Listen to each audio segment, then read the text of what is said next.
Bitcoin tends to have these moments where it goes up sharper than anybody thinks, and it goes down sharper than anybody thinks. Yeah, and so when you have such an inflexible supply, when you have such tightly held supply, when a lot of it's not even on exchanges, even a lot of the coins on exchanges are from people that are not even actively trading. They just leave some of their coins there, and so the amount that's pretty liquid is actually not that big. And so when a significant amount of capital wants to come in, that can move the price very quickly.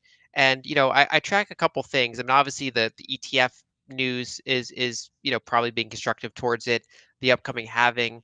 Um, but another thing I track is that Bitcoin price correlates very heavily with global liquidity, and it's just been a long bear market. A lot of the coins have rotated towards very strong hands, and so it only takes a small amount of new demand to move the price pretty disproportionately.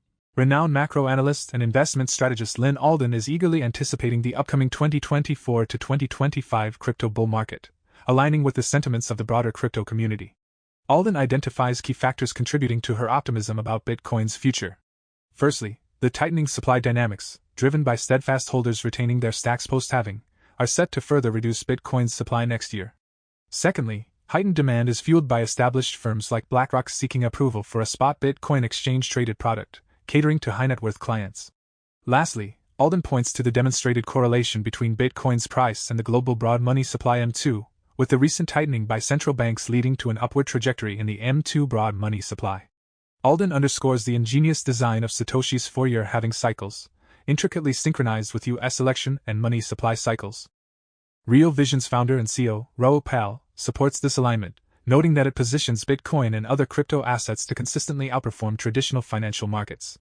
Despite Alden's bullish stance on Bitcoin, her economic outlook for the United States is notably less optimistic. She foresees the U.S. economy entering periods of uncertainty, with a heightened risk of a widespread banking sector crisis in both the short and long term. Daily Dose Crypto Challenge.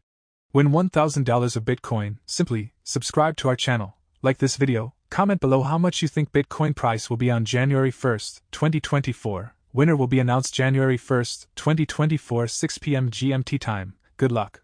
Basically, the reverse repo facility, the way to think of that is that basically represents excess demand for T-bills. And so what the Fed does not want is for there to be so much demand for T-bills that it pushes T-bill yields below the lower end of their target short-term interest rates. And so they have this release valve where money can instead go into a reverse repo facility and get yields that are similar to T-bills. They hold it at that level to make sure that basically there's no reason for T-bills to go below the reverse repo facility rate by any significant degree, and that's part of their kind of tightening process. And when the Treasury issues a ton of T-bills, that money can come out of reverse repo and into T-bills. So reverse repo is one of those things where in a healthy market environment, there really shouldn't even be a reverse repo facility. Right now, it's just kind of this excess pocket of liquidity that was built up during the stimulus, and now it's kind of coming back out. And so it's kind of counteracting the Fed QT. The reason it's relevant is because after it runs out, um, if the Fed continues doing quantitative tightening, that'll be start to come out of bank reserves. It'll start to kind of reduce liquidity in the core banking system, and therefore increase the odds of some sort of liquidity accident. Which if it shows up in the Treasury market, you'd probably have the Fed come in and stop QT. A similar thing happened back in 2019 with the repo rate spike. It wasn't some gigantic event for normal people. I mean, basically, it's one of those like quiet crises that most people don't know of.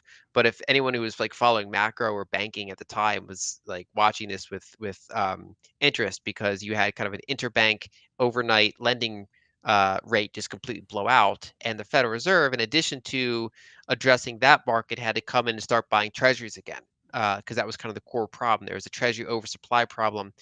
And going back to the prior point of, soft landing versus hard landing, I've been using the term emerging market landing because when you look at like recessions in emerging markets, they look pretty different than we see in developed countries.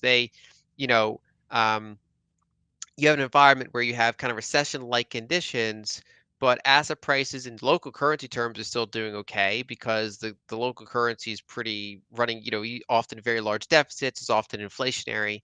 Um, and so you get these weird dichotomies where it's like a hot recession, right? It's like an inflationary recession, a stagflationary recession.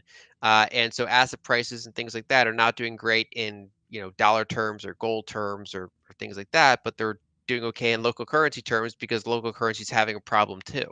And those types of recessions only come up rarely in developed countries. We had it back in the 70s. We arguably have it right now, and we had it back in like the 40s. And those are kind of the instances where this pops up. We also see there's a very big divergence between fiscal and monetary. So monetary, like Federal Reserve, Jerome Powell, they're trying to be relatively tight. They're trying to hold rates at a high level. They're trying to reduce their balance sheet. It's largely coming out of reverse repo. On the other hand, the government, Congress, president, and all these groups, they're running very, very large fiscal deficits. And it's not even just now, it's accumulated from decades past. So a lot of it is just interest expense is completely blowing out, ironically, because the Federal Reserve is trying to tighten. And fiscal deficits, all else being equal, are stimulatory and inflationary. So we have this kind of weird dichotomy, which is that if you're primarily relying on short-term financing or a lot of financing, you're probably in trouble. You're already probably in a recession, or at least your industry is.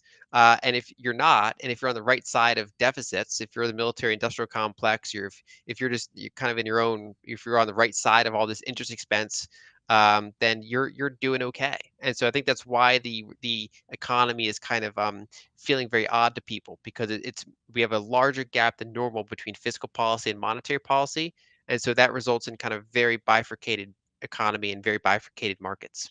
During the interview, Lyn Alden responds to Jamie Dimon's recent criticism of the cryptocurrency industry. Dimon, the CEO of JP Morgan, voiced his concerns about Bitcoin and the broader cryptocurrency sector during a hearing before the U.S. Senate Committee on Banking, Housing, and Urban Affairs on December 5. Responding to a question from Senator Elizabeth Warren, a notable crypto skeptic, Dimon expressed strong opposition to cryptocurrencies, suggesting their primary use case is for criminals due to the perceived anonymity and instant money transfer capabilities. He even went as far as stating that if he were in government, he would consider shutting it down. Alden, however, counters this perspective by highlighting that the government's desire to monitor and control financial transactions is precisely why the cryptocurrency industry will persist and flourish. Despite potential disruptions, Alden asserts that the industry will continue to grow. The interview provides additional insights into Alden's views on this matter. In Broken Money, even though it's a book about money and about monetary history, past, present, and then future, and kind of informing people all about different types of money, there's a whole final part about privacy and about human rights and that intersection between technology and human rights. And so there's a reasonable question: why is that in a money book? Even like a handful of reviews are kind of like, oh, I loved like most of it, but why is there like this weird section in there? But I think people that follow my work would know why it's in there. That basically you can't completely separate money from ethics or money from privacy and money from just all these other topics that are relevant. And so part of the discussion, part of what can in some countries slow Bitcoin down is basically people begin to view it unethical for one reason or another. They listen to Jamie Dimon or similar types of people and say, okay, that's all for money launderers and things like that. So I think it's important to kind of counter that and to say, okay, well, wait a second. I mean, why is privacy in and of itself bad? Why is being able to self custody and then send money quickly bad? Why do we have to go through Jamie Dimon's centralized surveilled ledger if you want to send money or hold money, right? It's and so that component I think is really important. And what FinCEN's trying to do here is they're doing their best to try to slow down privacy technologies, make it burdensome for any sort of Bitcoin broker, Bitcoin exchange to interact with any sort of even non-custodial privacy tools or people that have recently used them. And so it's trying to add friction for people that are trying to be relatively private with their money. And it's not even just privacy from the government; it's privacy from corporations.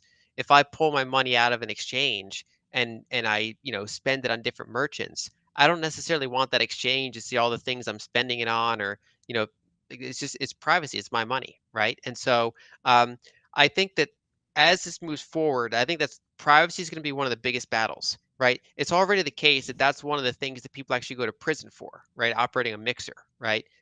Things like that. So, you know, privacy is already kind of the biggest kind of highest stakes battleground, right? So I think a lot of countries are coming around to say, okay, well, you can hold Bitcoin in a ETF, you can hold Bitcoin in a registered big like honeypot silo that we have surveillance and control over.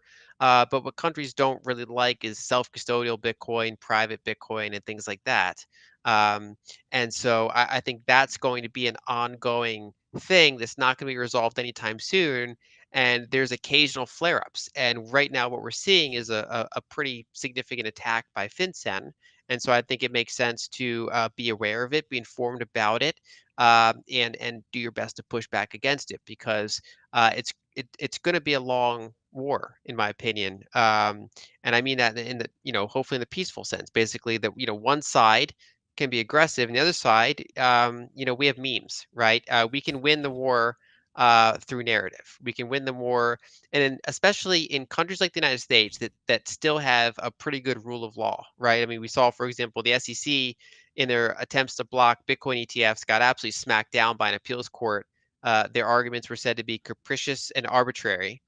Um, and that kind of thing happens all the time. I mean, back in the 1990s, when Phil Zimmerman, released open source encryption, the United States government went after him. So he published it in a book and said, "Well, it's the First Amendment now. So kind of come at me, bros."